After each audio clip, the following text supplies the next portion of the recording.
nje sana. Swala lako liko nje sana of course, kwa sababu huyu ni mzabuni wa masuala ya jezi.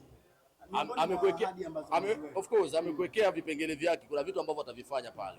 Lakini kama Simba atakuwa anahitaji msaada wa kusaidiwa, labda kumtafuta kumpata Faisal Salum, anaweza kufanya hilo, lakini tumi sitaki kuamini kwamba hayo ni majukumu yake. Majukumu ya mwekezaji wa klabu ya Simba mwenye bilioni 20 zake ni Mohamed Dewji. When it comes kwenye kufanya swala la usajili na kutafuta mchezaji ambaye ana deserve kucheza kwa klabu ya Simba kwa mafanikio na mataji, kwa sababu mara zote amekuwa akisema shabaha yangu ni kuona Simba inafika finali ya kuchukua ubingwa wa Afrika. Huwezi ukachukua ubingwa wa Afrika kama baadhi ya maeneo una magepu. Mfano kama eneo la namba 10 Simba, hiyo shida ipo. Jean Chaza huwa of course ni mchezaji wa namba, lakini hakupi uhakika wa kutoa pasi za mwisho katika mechi kubwa kama ambavyo tumekuwa tukishuhudia. Kwa hiyo Faisal Salum, one of the best playmaker kwa sasa kwenye nchi hii. Nimesikia hapo katikati Yanga nayo sasa hivi wanataka kumrejesha, umwekee heshima na vitu kama hivyo, lakini Simba wao tayari walishafika hadi kwa mzee Salim Said Bakresa. Bana, tunamtaka kijana. Na Faisal Salum mapenzi yake sasa hivi yako Simba, anatamani sana aende Simba ili akanufaike zaidi kwenda kucheza zaidi katika hatua kubwa, hasa kwa upande wa michuano ya CAF. Kwa kwangu mimi naamini kama watahitaji msaada kwa Jairut wanaweza kupata, kwa sababu bilioni 1.2 kwa Simba ni hela ndogo. Imagine huyu hapa Mwamba anaweka bilioni 38. Sasa wakichukua tu kipande kidogo pale wakatupia pale kwa ajili ya kumweka Faisal na shindikana vipi. Kwa kwangu mimi hivyo ni vitu minor sana, vitu vidogo ambavyo vinawezekana. Sasa hivi tuache kwanza tuone mikataba yao wanafanya nini, wanahakisha wanafanya vitu vya msingi ambavyo wameamua kuvifanya kwa sasa. Kwa hiyo msimu tutarajia na kucheza msimu wao. Msimu ukiisha Faisal hawezi kucheza Azam, na kama msimu ukiisha Faisal akicheza Azam nipewe adhabu yoyote bana.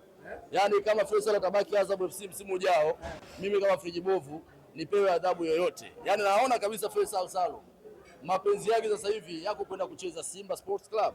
Anaitaka sana Simba. Ingawa nimeambiwa Yanga ameweka milioni 750, lakini kuna milioni 40 ya mshahara. Wakati huo sasa Simba wanatumia nguvu ya bilionea, mzee mwenyewe tajiri Salim Said Bakresa. Sasa watashindana na mzee Salim Said Bakresa ama na pesa, kwa sababu kama ni swala la pesa, yule mzee Salim Said Bakresa akiamua kulisha Tanzania miaka 10 mfululizo analisha na hautasikia njaa kwa mtu yoyote. Kwa hiyo kama aliweza kumpa John Rafael Boko, akampa Aishi Manula, akampa Erasto Nyoni, unaona bwana, akampa Shomari Kapombe, na Simba akaenda kuchukua mataji misimu 4 mfululizo. Simba akaenda michuano ya kimataifa misimu 6 hadi 7. Shomari Kapombe yuko ndani, Aishi Manula na pamoja na John Rafael Boko. Why not ashindwe kumtafutia nafasi Faisal Salum aende akacheze? So to me, mimi naamini swala la muda tu. Faisal kwa yote aliyofanyiwa, yeye mwenyewe alisema kama Yanga wananitaka waende kwa kazungumze na mama. So kama mama yake kipenzi atakubali Faisal Salum akacheze Young Africans, itakuwa ni juu yao, lakini kejeli, kadhia na mambo mengi aliyofanyiwa, kama atarudisha moyo nyuma itakuwa ni yeye. Lakini to me, naweza nikaisema tena hii kama friji bovu, Faisal Salum leo hii kwa uwezo alionao, kwa age alionayo, spirit ya upambanaji alionayo, quality yake na klasi yake, hadi deserve kucheza Tanzania. Na kama atataka kucheza Tanzania, now it's time kwenda kucheza Simba, kwa sababu Yanga ameshacheza, hakuna kipya chini ya jua.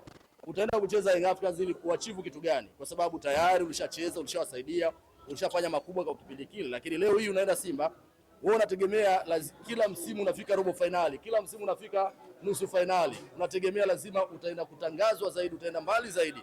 Na faida atakayoenda kupata Simba ni kwamba hata kuwa akibaniwa labda akitaka kwenda kucheza sehemu fulani. Simba wamekuwa ni wanaruhusu sana wachezaji. Wachezaji wakihitajika na vilabu vingine, Simba amekuwa akitoa hiyo option na kuachia wakaenda kucheza. So to me, naamini mwisho wa msimu itazungumza, lakini yote kwa yote nasema tena nipatie adhabu ninyi waandishi wa habari ndugu zangu, kama Faisal atasalia pale Azam FC msimu ujao.